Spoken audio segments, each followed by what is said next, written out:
Oke, baik.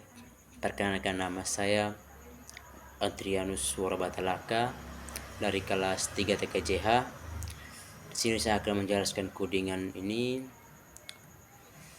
untuk nomor 1. Untuk nomor 1 di bagian barisan dua barisan teratas, ini artinya program meminta pengguna untuk memasukkan dua angka, yaitu angka untuk menginput dua angka atau memasukkan dua angka yang bernilai masukkan angka pertama yaitu A, masukkan angka kedua yaitu B ke dalam variabel A dan variabel B. Di variabel A-nya yang bernilai masukkan angka pertama dan variabel B yang bernilai masukkan angka kedua dengan tipe datanya yaitu integer. Setelah dia memasukkan dua angka tersebut, setelah itu barulah mulai menghitung operasi matematikanya, dan nanti akan disimpan menyimpan hasilnya dalam variabel yang berbeda atau terpisah. Misalnya di sini ada 4 variabel. Ada variabel hasil penjumlahan, ada variabel hasil pengurangan, variabel hasil perkalian, dan variabel hasil pembagian. Di variabel hasil penjumlahan ini dia akan menampilkan atau akan menampilkan A-nya. Untuk menampilkan variabel A akan ditambah dengan variabel B, dan untuk variabel hasil pengurangan dia akan menampilkan variabel A akan dikurangi dengan variabel B. Terus untuk variabel hasil perkalian dia akan menampilkan variabel A dikalikan dengan variabel B. Untuk hasil pembagiannya, untuk variabel hasil pembagian dia akan menampilkan variabel A dibagi dengan variabel B. Setelah melakukan operasi matematika, baru dia mulai mencetak hasil perhitungan. Misalnya ini print penjumlahan. Print penjumlahan berarti nilainya nanti diambil dari variabel hasil penjumlahan. Misalnya print pengurangan, nilainya diambil dari variabel hasil pengurangan. Terus print perkalian, nilainya diambil dari variabel hasil perkalian. Dan begitu pun dengan pembagian, nilainya diambil dari variabel hasil pembagian. Setelah itu, jadi hasilnya seperti di bawah ini. Misalnya angka pertamanya 5, angka keduanya 4, maka penjumlahannya sama dengan 9, pengurangannya sama dengan 1, karena 5 tambah 4 sama dengan 1, perkaliannya sama dengan 20, dan pembagiannya sama dengan 1,25. Oke, sekarang kita masuk ke nomor 2. Di nomor 2 ini misalnya ya, di sini program meminta untuk angka yang sama dengan int input masukkan sebuah angka. Ini sama kayak yang tadi nomor 1 pertama, yaitu program meminta pengguna memasukkan angka. Di sini nilainya adalah masukkan sebuah angka. Ketika kita menjalankan program, maka kita akan disuruh untuk masukkan sebuah angka. Angkanya yang bertipe apa? Integer dalam variabel angka. Terus setelah memasukkan angka, baru kita melakukan pengecekan kondisi. Di sini misalnya if variabel angkanya lebih dari 0. Misalnya variabel angkanya lebih dari 0,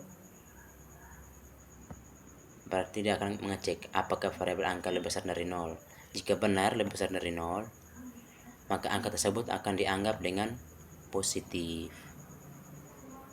Terus di bawahnya ada elif angka kurang dari 0. Ya, di sini maksudnya ini dia akan mengecek apakah angka lebih kecil dari 0. Jika angkanya benar lebih kecil dari 0, maka akan dianggap negatif. Jika angkanya lebih besar dari 0, tadi adalah positif. Jika lebih kecil dari 0, negatif. Terus untuk else, misalnya kedua kondisi ini tersebut salah, maka dia akan mencetak angka 0. Angka yang bernilai 0. Jadi untuk nomor 2 sekian. Dan sekarang untuk nomor 3, Untuk nomor 3-nya di sini, untuk nomor 3, for number in range dalam kurun 1,21. Bersini kita akan melakukan pengulangan. For ini pengulangan for loop. Ini dalam baris pertama ini kita akan mengecek angka dari 1 sampai 20 secara ngecek angka dari 1 sampai 20 untuk satu persatu. Range ini adalah batasan 1 sampai 1 ini biasanya dihitung menjadi 1 sampai 20 karena dihitung mulai dari 0 dari misalnya angka satunya adalah indeks 0, angka 2-nya indeksnya 1, angka 3-nya indeksnya 2, seperti itu. Number ini adalah angka. Number ini adalah angka 1, 2, 3, 4, 5 dan seterusnya. Untuk range ini adalah batasan. Di sini kan tertulis batasannya itu dari 1 sampai 21. Berarti yang dihitung dalam program adalah 0 sampai 20. Misal setelah dicek untuk barisan kedua ini, setelah program mengecek angka dari 1 sampai 20, jika angkanya ini dibagi dengan 2 hasilnya sama dengan 0, maka dia akan mencetak angkanya ini dari 1 dari 2 sampai 20. Jika dia mencetak angkanya ini, jika dibagi dengan 2, hasil baginya adalah 1, maka dia tidak akan mencetak angka dari 2 sampai 20. Jika angka dibagi dengan 2 hasilnya adalah 0, baru dia akan mencetak angka dari 2 sampai 20.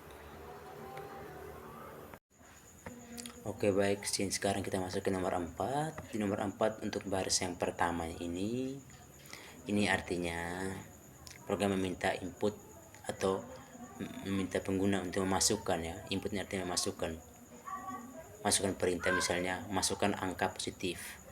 Maksudnya di sini ketika kita menjalankan suatu program akan muncul suruhan masukkan angka positif. Ini artinya meminta inputan dari kita pengguna, masukkan angka positif di dalam variabel angka. Variabel angka ini yang bertipe datanya adalah int atau integer. Setelah kita input data dari pengguna, setelah itu baru kita cek yang if angka lebih dari 0 ini, artinya itu kita cek apakah angka tersebut lebih dari 0 atau positif, ya. Jika angkanya positif, kan lebih dari 0 sama dengan positif. Jika angkanya positif, maka kita akan lanjut ke count, ya. Count sama dengan 0. Akan lanjut terus hingga cetak hello Python. Jika angka yang kita masukkan bukan angka positif atau angka kurang dari 0 atau angka negatif,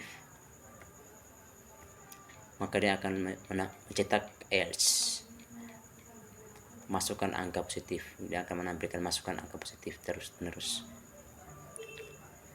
Di sini setelah kita masukkan angka positif di sini, maka dia akan, setelah itu baru kita buat variabel baru yang bernama count sama dengan 0. Nilai awalnya adalah 0. Setelah itu melakukan pengulangan variabel count. Selama variabel count-nya lebih kecil dari variabel angka, kita akan cetak kata hello Python. Saya ulangi lagi, selama variabel count-nya ini lebih kecil dari variabel angka, maka akan terus mencetak hello Python. Setelah mencetak hello Python, baru melakukan pengulangan count, akan ditambah variabel count akan ditambahkan dengan 1 secara terus menerus, tambah 1 hingga nilai dari variabel count ini sama dengan nilai dari variabel angka. Setelah sama baru berhenti untuk mencetak. Jadi nomor 4-nya seperti itu. Misalnya di sini ada contohnya seperti ini.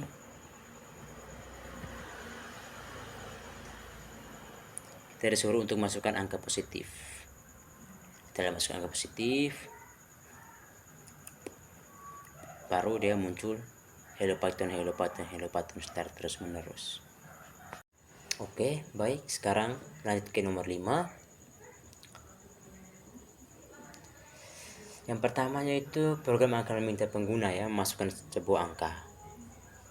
Jika angkanya genap atau habis dibagi 2, program akan mencetak angka itu sebagai genap dan menampilkan sebuah angka genap dari 2 hingga angka tersebut. Terus jika angkanya ganjil atau tidak habis dibagi, program akan mencetak itu sebagai ganjil dan menampilkan semua angka ganjil dari 1 hingga angkanya tersebut. Terus for loop ini digunakan untuk mencetak daftar angka dengan langkah 2, angka genap atau angka ganjil. Terus untuk range-nya mengatur batas angka yang dicetak, mulai dari angka pertama itu 2 atau genap, atau satunya itu ganjil, hingga angka yang dimasukkan. Misalnya kita memasukkan angka 7, maka dia akan menghitung dari angka ganjil, yaitu berarti 1, 3, 5 sampai 7, baru dia berhenti. Misalnya begitu. Terus untuk 6-nya, program akan berhenti setelah mencetak daftar angka yang sesuai dengan kriteria ganjil atau genap. Oke, sekian dari saya. Terima kasih.